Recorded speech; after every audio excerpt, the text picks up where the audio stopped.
Seorang petugas kebersihan yang meninggalkan 8 juta dolar saat meninggal. Dia bukan miliarder yang dikenal, bukan pengusaha teknologi, bukan pewaris warisan besar. Namanya Ronald Read. Dia tidak pernah menyingkap gaya hidup mewah di media sosial.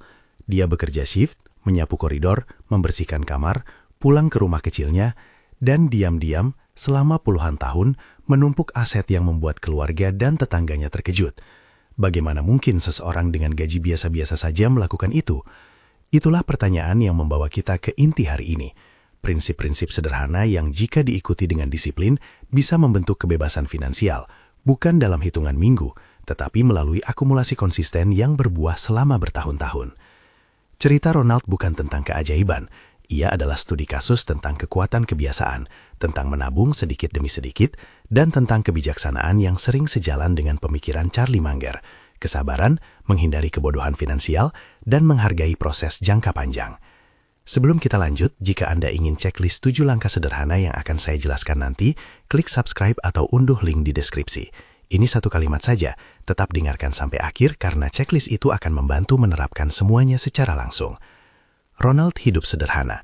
Pagi-pagi dia sudah di tempat kerja, membawa kantong makan yang ia siapkan sendiri, duduk di sela jam kerja membaca buku di perpustakaan umum. Di jam makan siang, ia tidak membeli makanan mahal. Dia membaca laporan tahunan, mempelajari bagaimana perusahaan-perusahaan yang produknya dipakai sehari-hari mendapatkan uang. Dia membeli saham sedikit demi sedikit, tidak pernah berutang untuk gaya hidup, dan selalu menyisihkan sebagian kecil gajinya sebelum ia sempat membelanjakannya. Ketika orang-orang berpikir dia hidup pas-pasan, sebenarnya dia sedang memindahkan sebagian penghasilan dari tangan yang mudah tergoda ke wadah yang bekerja untuknya. Ketika ia meninggal, dokumen warisannya menunjukkan akumulasi yang luar biasa, nilai portofolio yang mencapai angka yang membuat banyak orang bertanya-tanya, bagaimana itu bisa terjadi dari gaji biasa. Intinya di sini bukan tentang jumlah akhir yang sensasional. Intinya adalah pola, menabung dulu, meminimalkan pengeluaran yang tidak perlu, menginvestasikan ke bisnis sederhana dan stabil, otomatisasi transfer, dan yang terpenting tidak memutus rantai kerja bunga majemuk sampai waktunya. Ini adalah filosofi yang sering kita lihat selaras dengan ajaran-ajaran Charlie Munger, kesabaran, menghindari cara cepat dan berisiko, dan fokus pada perilaku yang konsisten. Ronald tidak melakukan satu langkah ajaib, dia melakukan banyak langkah kecil selama bertahun-tahun. Mari kita uraikan prinsip-prinsip itu satu persatu dengan contoh konkret dan langkah yang bisa Anda mulai lakukan hari ini. Pertama, pay yourself first, menabung dulu. Kebanyakan orang menunggu sisa gaji untuk ditabung. Ronald membalik aturan itu. Begitu gaji masuk, dia memindahkan persentase tertentu ke rekening yang terpisah, sebelum uang itu sempat menggoda untuk dibelanjakan. Aturan praktisnya sederhana. Tentukan jumlah yang realistis menurut kondisi Anda. Bisa 1% jika saat ini terasa berat, bisa 5% atau 10% jika memungkinkan, dan buat transfer otomatis setiap gajian. Ini bukan soal menyisihkan jumlah besar awalnya, ini soal membangun kebiasaan. Ilustrasi, kalau Anda mulai dengan menabung Rp50.000 per minggu, kira-kira Rp200.000 per bulan, dan menjaga kebiasaan itu, Anda memberi kesempatan pada uang itu untuk bekerja melalui investasi. Tidak perlu merasa malu karena kecil. Konsistensi kecil jauh lebih kuat daripada usaha besar yang tidak bertahan lama. Kedua, lacak pengeluaran. Banyak kebocoran uang terjadi lewat hal-hal kecil, langganan yang tidak dipakai, kopi setiap hari, makan siang di luar tanpa perhitungan. Ronald mencatat setiap pengeluaran selama 30 hari, bukan untuk menghakimi, tetapi untuk mengetahui kebenaran. Setelah sebulan, ia bisa melihat peta kemana uangnya pergi. Itu membuka ruang untuk perubahan sederhana, mengganti beberapa kebiasaan yang memberi sedikit kebahagiaan sementara, namun menguras jangka panjang. Langkah praktis, rekam pengeluaran Anda selama 30 hari. Cukup catat, jangan menilai. Setelah 30 hari, pilih 3 pengeluaran yang bisa dikurangi tanpa merusak kualitas hidup Anda, lalu alihkan jumlah itu ke rekening tabungan otomatis. Ketiga, hindari utang konsumtif. Bunga kartu kredit, cicilan barang mewah yang cepat kehilangan nilai, dan pinjaman berbunga tinggi menghancurkan akumulasi. Banyak orang yang terlihat kaya sebenarnya terkubur dalam utang yang membayar gaya hidup yang tidak pernah memberi aset. Ronald membuat aturan sederhana. Jika pembelian tidak menambah aset atau meningkatkan pendapatan jangka panjang, tunda atau jangan lakukan. Jika sudah punya utang konsumtif, fokus menyelesaikannya satu persatu dengan prioritas bunga tertinggi. Solusi praktis, buat daftar semua utang Anda, catat suku bunga dan jumlah minimum pembayaran. Fokuslah pada utang berbunga tertinggi untuk dilunasi lebih dulu, sambil tetap membayar minimum pada utang lain. Keempat, investasi jangka panjang pada bisnis yang stabil. Ronald membeli sedikit saham perusahaan yang produknya dipakai orang setiap hari. Bisnis sederhana dan mudah dimengerti. Itulah titik kunci. Jika Anda paham bagaimana sebuah bisnis menghasilkan uang, Anda lebih kecil kemungkinan membuat keputusan emosional.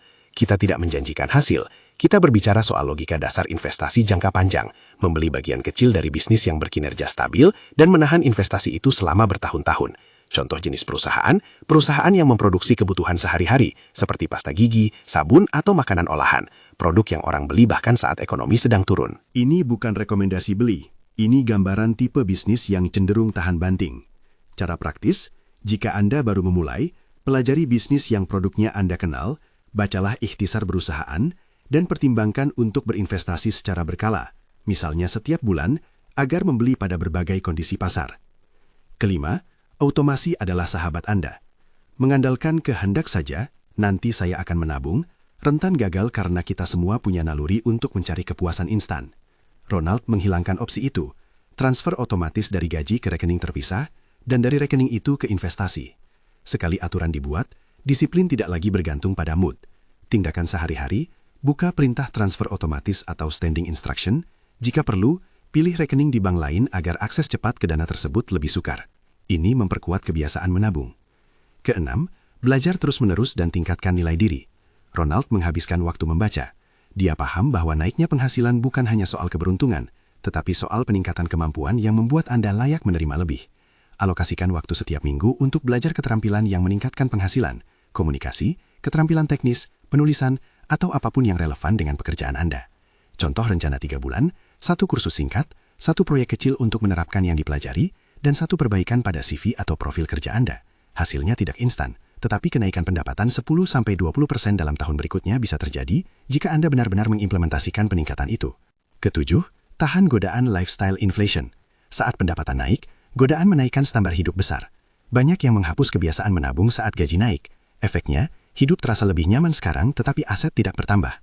Ronald memilih berani tampil sederhana. Ia mengatakan secara implisit, saya lebih memilih kebebasan di masa depan daripada status hari ini. Tantangan untuk Anda, setiap kali mendapat kenaikan, alokasikan setidaknya sebagian, misalnya 50%, untuk tabungan atau investasi tambahan sebelum Anda menambah pengeluaran gaya hidup. Sekarang mari kita masuk lebih dalam. Bagaimana bunga majemuk bekerja? Kenapa kita harus peduli? Bunga majemuk adalah bunga yang menghasilkan bunga. Bayangkan Anda meletakkan bola salju kecil di puncak bukit bersalju dan menggulungnya ke bawah. Semakin lama, bola itu akan bertambah besar karena menempelkan lebih banyak salju. Demikian pula, uang yang diinvestasikan menghasilkan keuntungan. Keuntungan itu kembali diinvestasikan dan menghasilkan keuntungan lagi.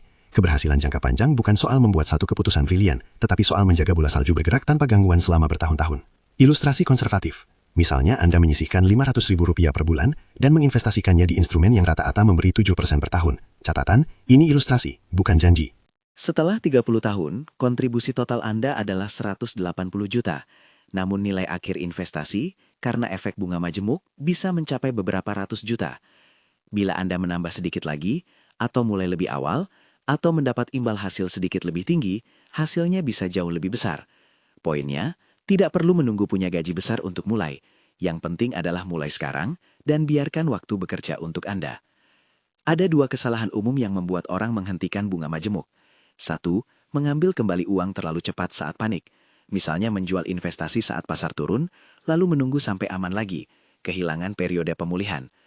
2. Sering melakukan trading berdasarkan berita dan emosi, sehingga biaya transaksi dan keputusan buruk mengikis hasil.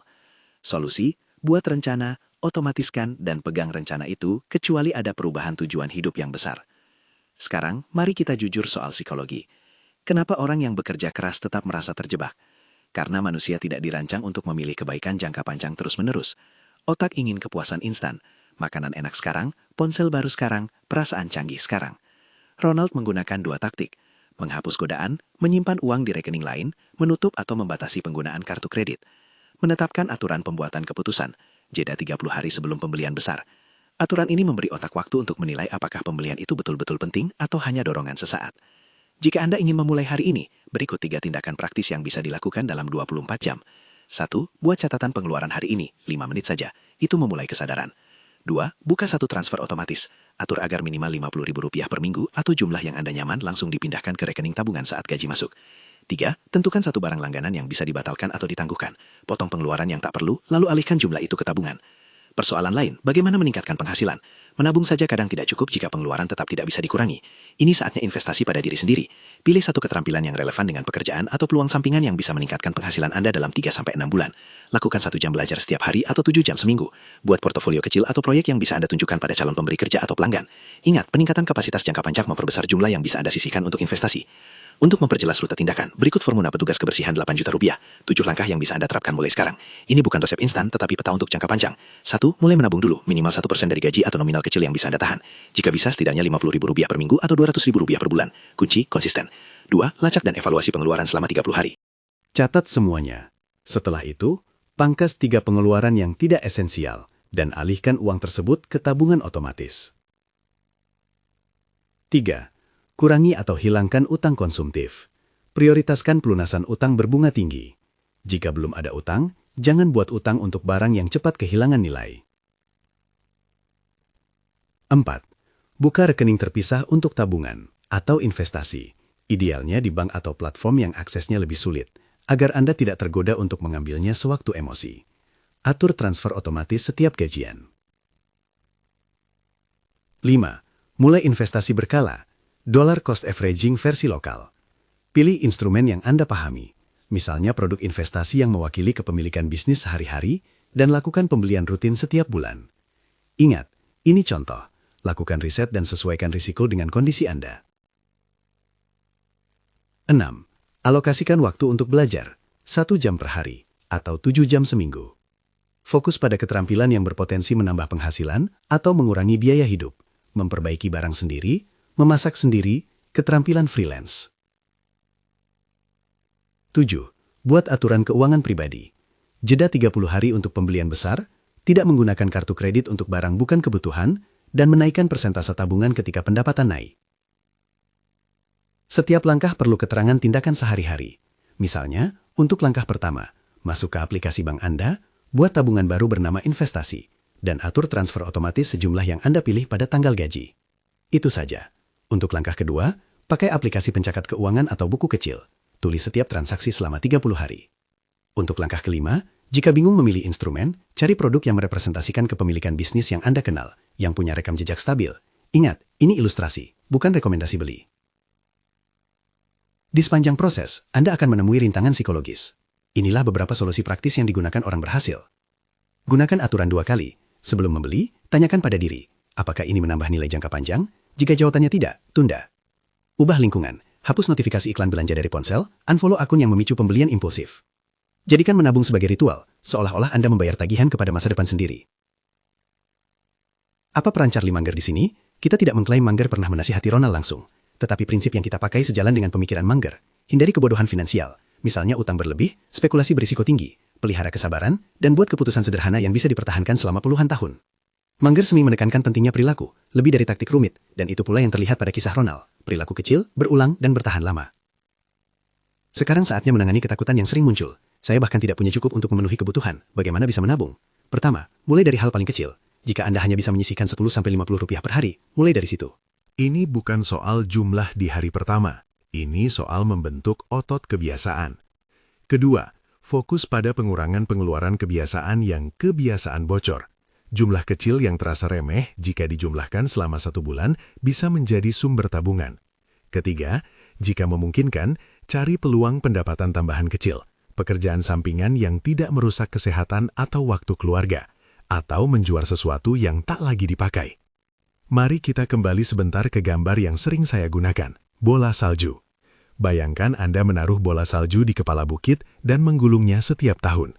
Anda bisa menaruh sedikit salju di awal, kecil saja. Tetapi selama Anda terus menggulung setiap tahun, bola itu tumbuh. Anda mungkin tidak menyadari pertumbuhan di hari ke-30, tetapi di tahun ke-10 bentuknya jelas.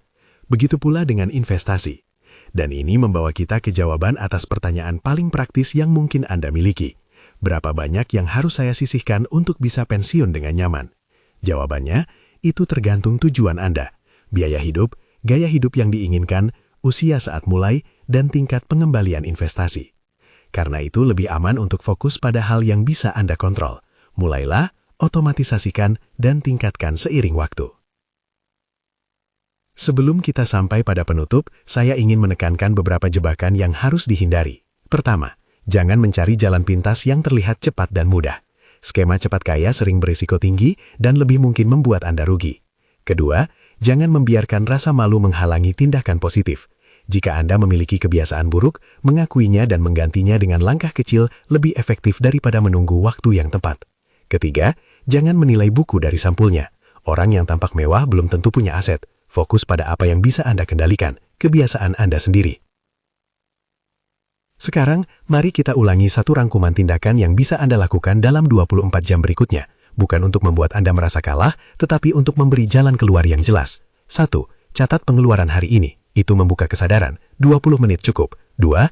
Atur satu transfer otomatis berjumlah kecil yang Anda sanggupi. Contoh, 50.000 per minggu atau 200.000 per bulan, dari rekening utama ke rekening terpisah untuk tabungan atau investasi. 3. Pilih satu langganan atau pengeluaran rutin yang bisa dikurangi atau dibatalkan, dan alihkan uang itu ke rekening baru. Lakukan ketiga hal itu dalam 24 jam, dan Anda sudah lebih dekat ke kebiasaan yang membangun kekayaan. Kisah Ronald memberikan pelajaran lain yang sering terlupakan. Jangan tertipu oleh tekanan sosial. Ketika tetangga mengupgrade mobil atau teman memamerkan liburan, kita mudah tergoda. But that choice, mengikuti arus atau menolak demi tujuan jangka panjang, adalah momen penentu. Ronald memilih menolak. Dia memilih kesunyian dan membaca daripada pamer, memilih tabungan daripada kepuasan instan. Keputusan itu terlihat membosankan, tapi dari kebosananlah kekayaan dibangun. Akhirnya, saya menantang Anda dengan satu pertanyaan. Apa yang lebih Anda pilih? Sedikit rasa sakit disiplin sekarang atau potensi penyesalan yang tertunda di masa depan? Pilihan itu bukan soal kemampuan finansial semata, ini soal prioritas. Jika Anda mau memberi waktu untuk proses, bukan mencari hasil cepat, Anda memberi peluang terbesar pada masa depan Anda sendiri. Sekali lagi, ini bukan janji kaya dalam semalam. Ini adalah peta untuk akumulasi. Menabung dulu, lacak pengeluaran, gelapkan godaan pembelian impulsif, lunasi utang konsumtif, investasikan pada bisnis yang Anda pahami, otomatisasikan proses, dan terus tingkatkan nilai diri Anda. Filosofi ini sejalan dengan prinsip-prinsip yang sering dikaitkan dengan pemikiran Charlie Munger, disiplin, kesabaran, dan kebijaksanaan perilaku, namun diterjemahkan ke dalam tindakan sehari-hari yang dapat dilakukan siapa saja, termasuk pekerja bergaji kecil. Sekarang, jika Anda ingin mulai dengan lebih terstruktur, unduh checklist Formula Petugas Kebersihan $8 juta di link di deskripsi. Di sana ada 7 langkah lengkap, contoh angka konservatif sebagai ilustrasi, dan tugas 30 hari untuk melacak pengeluaran. Mulailah dengan satu langkah dalam 24 jam. Buka rekening baru, atur transfer otomatis, atau catat pengeluaran hari ini. Pilih satu dan lakukan. Kisah Ronald bukan tentang keberuntungan, ia tentang pilihan kecil yang diulang terus-menerus. Anda juga bisa memilih itu. Hari ini Anda menaruh satu batu bata pada rumah masa depan Anda. Besok tambahkan batu lagi. Setelah tahun berlalu, batu-batu itu akan menjadi dinding yang memberi perlindungan dan peluang. Pilih sekarang, rasa sakit disiplin atau rasa sakit penyesalan. Pilih kebiasaan, bukan ilusi.